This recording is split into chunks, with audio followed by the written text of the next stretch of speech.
Hey cruising crew, and welcome back to my channel. I'm Alexis, and in today's video we're going to be diving into the epic world of transatlantic cruising. That's right, sailing across the big beautiful Atlantic Ocean. Is it an epic vacation, or is it more like a floating marathon? Let's dive into the pros and cons on this epic adventure and why I think that this is going to be a bucket list trip for you. So without further ado, let's get into it.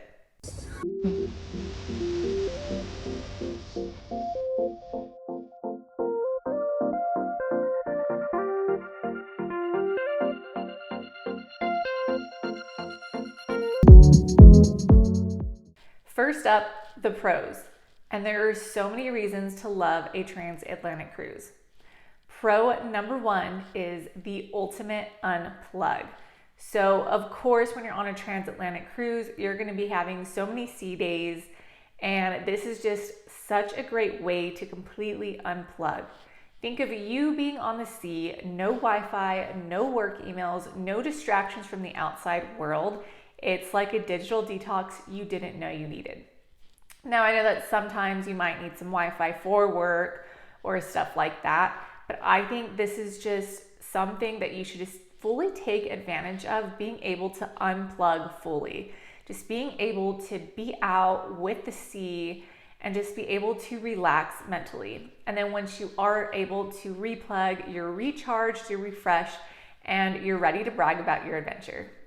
Pro number two is the unique itineraries. So transatlantic cruises are like a big open adventure book. So you might start off in Miami and end up in Barcelona, or sail from New York and end up in Southampton. And along the way, you can find yourself going to some pretty cool, unique ports like Bermuda or the Azores or Iceland without booking those long flights. And so another reason why I love transatlantic cruising is because it gives you a taste like for those unique ports.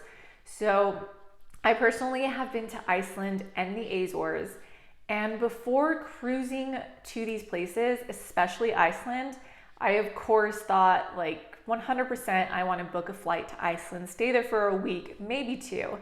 And after a couple days of just cruising through Iceland, I found that I absolutely have no need to do that. I think that I've seen everything that I've needed to see there, at least for a while. And so I'm so glad that I didn't spend the time or the money booking that long flight and staying there, especially because some of those unique little ports can be a little expensive because they're so far out there.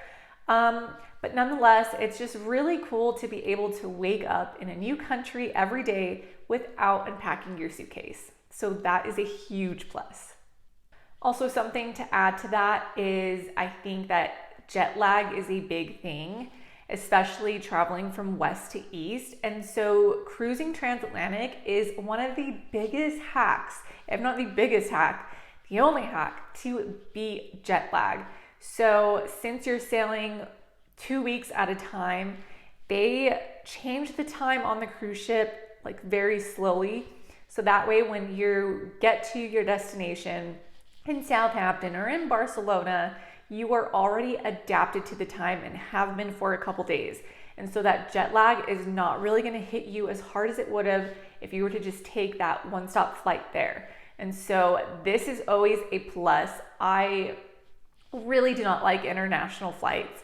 And so if there's a chance that we can take a cheap Atlantic cruise, then I would rather do that and to beat the jet lag. Pro tip number three is luxury for less. So here's the tea. Transatlantic cruises you can usually find for a steal. So since they are repositioning between seasons, you can often find a really good deal. Think fine dining, Broadway shows, and spa days, all for a fraction of the price from a land vacation, in my opinion. And so I really think that this is a good way to find a good deal and just spend 2 weeks to relax. And I think this is because it's harder for people to take off work or miss school or something like that for 2 whole weeks. And so they want to fill up those balconies. And so often you will find really good deals. Okay, so no trip is perfect, so let's talk about a couple of cons. But no, they're not deal breakers. So con number one is the obvious, sea days galore. So transatlantic cruises can have 5 to 7 days at sea with no ports. And so I know that's where these cruises lose a lot of people, because that is a lot of days at sea without getting on land. But I think that you should just take full advantage. There's so many activities to do on board every single day. I don't really see how you can get bored. There's trivia, there's dance classes, there's wine pairings, there's sushi making class. There you can just lounge by the pool or go to the spa or take a workout class. I think that you should just take full advantage, do something that you don't normally do.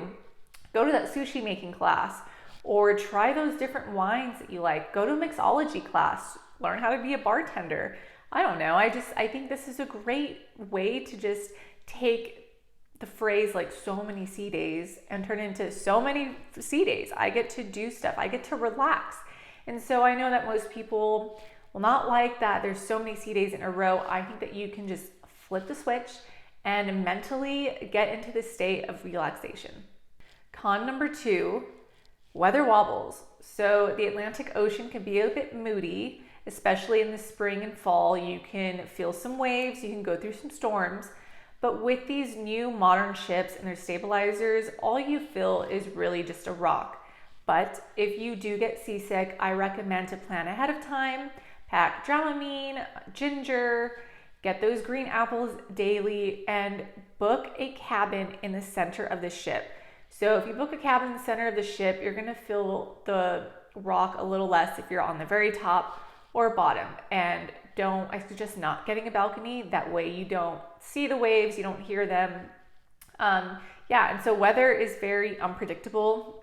So a lot of times when you do go on transatlantic and you're planning to go to these unique ports like the Azores, like Iceland, weather can be a big factor. So I've gone on multiple transatlantic cruises where the weather has just been so stormy we can't even port for a couple days, even though we were supposed to go to a couple ports.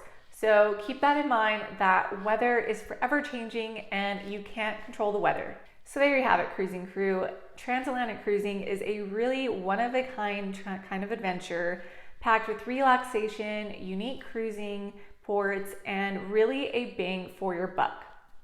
Let me know in the comments if you have traveled transatlantic and your favorite moments and your favorite unique ports going transatlantic. I would love to hear from you guys. Once again, if you found this video helpful or enjoyed it at all, please give it a thumbs up and don't forget to subscribe so you're always updated with all things cruising and travel. Don't forget to always seize the day, and I'll catch you in the next one.